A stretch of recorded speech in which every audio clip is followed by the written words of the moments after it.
தாத்தா வந்து மனசு கஷ்டப்பட்டு வர்றத பார்த்துட்டு பாட்டி வந்து ரொம்ப மனசு வேதனைப்படுறாங்க. "என்னங்க நீங்க இப்படி பண்றாங்க? இதெல்லாம் கொஞ்சம் கூட சரியில்ல. ஏன் சாரதா இவ்ளோ பிடிவாதமா இருக்கா?" அப்படின்னு சொன்னோனே, பொண்ணோட வாழ்க்கைய பத்தி யோசிக்கவே மாட்டாளா? இல்ல இப்ப அவங்க வந்து பேசக்கூடிய நிலைமையிலே இல்ல. அவங்க எல்லாருமே ரொம்ப கோவமா இருக்காங்க.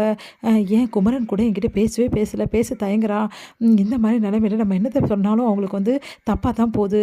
என்னமோ நம்ம பேரனுக்கு சப்போர்ட் பண்ற மாரி ஓவரா பண்ணிட்டுருக்காங்க அப்படின்னோனே, என்ன தாங்க பண்றது? எல்லாம் கொஞ்ச நாள் விடுவோம். என்ன நடக்குதோ பார்க்கலாம். சரி காவேரி ஏதோ சொல்லியாங்க. காவேரி என்ன சொல்வா? பாவம் அவ. அவங்க அம்மா சொல்லும்போது அவளால எதுவுமே பேச முடியல. அப்போ உன் குழந்தை பாவம் என்கிட்ட பேச பேச வந்தா. ஆனா அவங்க அம்மா எதையுமே பேச விட மாட்டேங்கிறா. என்ன பண்ணுறதுன்னே தெரியல அப்படின்னோனே, சரிங்க கவலைப்படாதீங்க எல்லாம் சரியாயிடும் சொல்லிட்டு பேசிட்டு இருக்காங்க. இத கேட்டு ராகவன் ரொம்ப சந்தோஷப்படுறாங்க. அடுத்து வந்து விஜய் என்ன பண்றாரு, காவேரி வீட காலி பண்றத பார்த்துட்டு செம்ம கடுப்பாயிடுறாரு. தாத்தா நான் விடவே மாட்டேன் தாத்தா இத. என்ன தாத்தா நடிச்சிட்டு இருக்காங்க உங்க மனசுல? வீட காலி பண்ணுவாங்களாமா? காவேரி கூட்டிட்டு போயிடுவாங்களாமா? அவங்க வேணா வீடு காலி பண்ண சொல்லிக்கங்க. ஆனா காவேரி கூட்டிட்டு போக நான் விடவே மாட்டேன் தாத்தா. இப்பவே போயிட்டு காவேரி நான் கூட்டிட்டு வர போறேன் அப்படின்னு நான் ஏற்கனவே போனதுக்கே ஒரே பிரச்சனை ஆயிடுச்சு. இல்ல தாத்தா அப்ப நான் காவேரிய பார்க்க முடியல. காவேரி பார்த்துருந்தேன்னா கண்டிப்பா வந்து அவ போறதுக்கு வந்து நான் ஒத்துக்க மாட்டேன்னு அவளுக்கே தெரியும் தாத்தா. நான் விட மாட்டேன். சொன்னா கேளு விஜய். தேவையில்லாத பிரச்சனை பண்ணாதப்பா. அதெல்லாம் தெரியாது தாத்தா. காவேரி இங்கேருந்து போகக்கூடாது. எனக்கு அதுதான் வேணும் அப்படின்னோன்னே, இங்க பாரு விஜய் சொல்றத கொஞ்சம் கேளுன்னு பாட்டி எல்லாருமே சொல்றாங்க. ராகினி வந்து, ஓ காவேரி இவரு விட மாட்டாராம்மா? அதுக்கு முன்னாடி காவேரி அங்கேருந்து கண்டிப்பா போயே ஆவணும். காவேரி போறதுக்கு நம்மளால என்ன பண்ண முடியுமோ அத பண்ணுவோம். இல்லன்னா இந்த கும்பலே போய் அங்க தடுத்துரும். அப்படின்னு சொல்லிட்டு ராகினி என்ன பண்றாங்க, நேரா காவேரி வீட்டுக்கு போறாங்க. "என்ன கிளம்பிட்டீங்களா? பொட்டி படிக்கலாம் தூக்கிட்டு. வேற எங்க கூடாரம் அடிக்க போறீங்க?" அப்படின்ற மாதிரி கேவலமா பேசுறாங்க. "வாய மூடின்னு போயிடு. இல்ல செம்ம கடுப்பா இருக்கேன்றாங்க சாரதா. உடனே வந்து நம்ம என்ன பண்ண கங்கா வந்து, "வந்துட்டியா பேசுறதுக்கு? மரியாதை இங்கேருந்து போயிடி. உனக்கு அசிங்கமா இல்ல என்கிட்ட வந்து வந்து பேசிட்டு இருக்கியே. உனக்கு அசிங்கமா இல்லையா? எனக்கு என்ன அசிங்கம்? உங்களுக்கு தான் அசிங்கம். இவ்வளோ நாள் ஓசியில இங்க தங்கிட்டீங்க.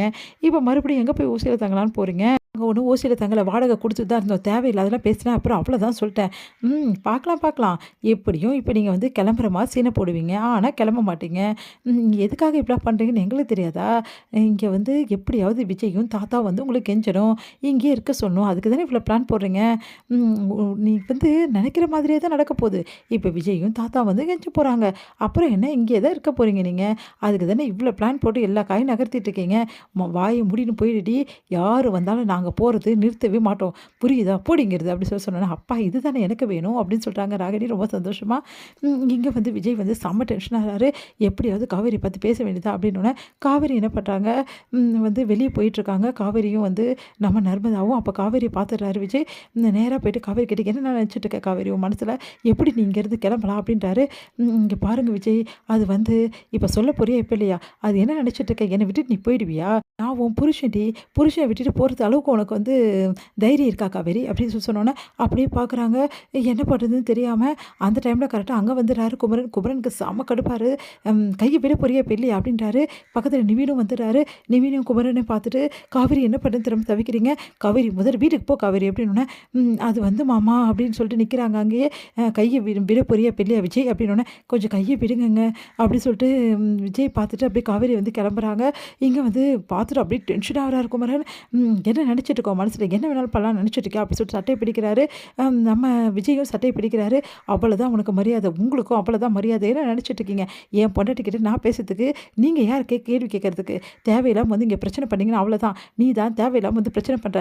நாங்க தான் வீட காலி பண்ணிட்டு போறோம்ல. எங்கள விட வேண்டியதானே?